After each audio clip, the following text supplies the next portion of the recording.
Assalamualaikum warahmatullahi wabarakatuh. Hello everyone, I'm Kentak Baraldiva. Me with my friend, we are going to explain about phonetic and phonology that we have learned from this semester.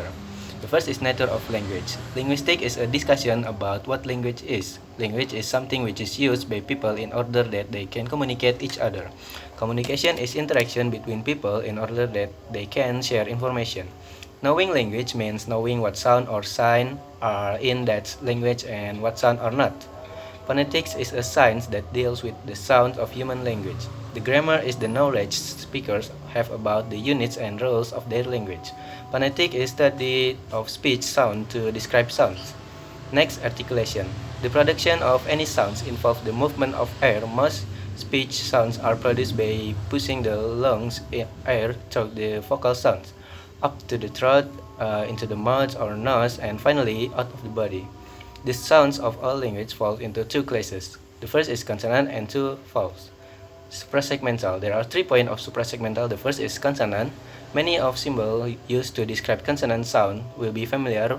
We use P for the consonant in poop and in mum. Vowel. Sounds are produced with relatively free flow air. There are typically voiced. Diphthongs or vocal organs move from one vocalic position A to another E as we produce said sound I. Okay, I'm Putri, and now I'll explain about suprasegmental filters or prosody. Prosody are art from segmental sounds because they are not easily perceived by our bare eyes and divided into 5 kinds: syllable structure, stress, slang, pitch, and diacritic symbols. The first is syllable structure, is divided into 3 structure. Nucleus is the main part of syllable, must be vowel or diphthong.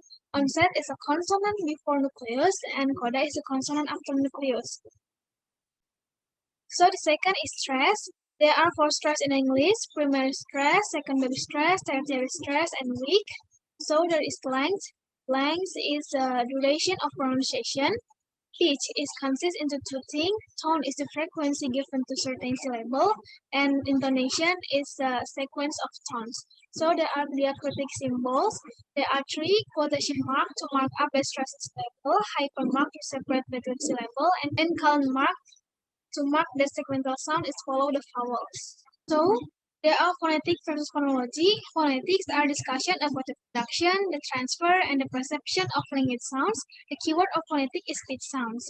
Phonology is talking about how sounds are realized and arranged when used in actual speech. The keyword of phonology is phonetics. So there are minimal pair and minimal sets. Minimal pair is comparing one word with another word which has some elements but is different in their sounds. Minimal sets is when a group of words is distinguished between one another by changing one phonemes. So phonemes, allophone, and free variation. Phonemes are sounds that make a word or utterance meaningful. Allophone is certain phonemes in language, and free variation is a violation. I'm Vita. Now I will explain about morphophonemics. Morphophonemics is a discussion about phonological aspect in word formation press. Sound replacement. Sound replacement is talking about assimilation, dissimilation, homology, metathesis, and reduplication. Assimilation is a phenomenon when sound replaced with similar sound. Dissimilation is a phenomenon when sound replaced with different sound. Morphology is a phenomenon when phonemes are repeated in a word. Metathesis is an alternation in a normal sequence of elements, and reduplication is a doubling of syllable in sentence. Prosodic phonology is talking about stress, length, tone, and intonation. Stress is used for giving some different to give different meaning. Length is duration in pronunciation, and tone is sequence of pronunciation, and intonation is used for distinguish a meaning of sentence. More about phonology. Analogy in copying. In English, we call corrupt, but in Indonesia, we adopted by corruptive. Hypercorrection in copy word formation. Some people say help by health. And last is unusual grapheme phoneme correspondent in Indonesian copied word. In English, we call design, but in Indonesia, we adopted by design. Okay, thank you very much. Wassalamualaikum warahmatullahi wabarakatuh.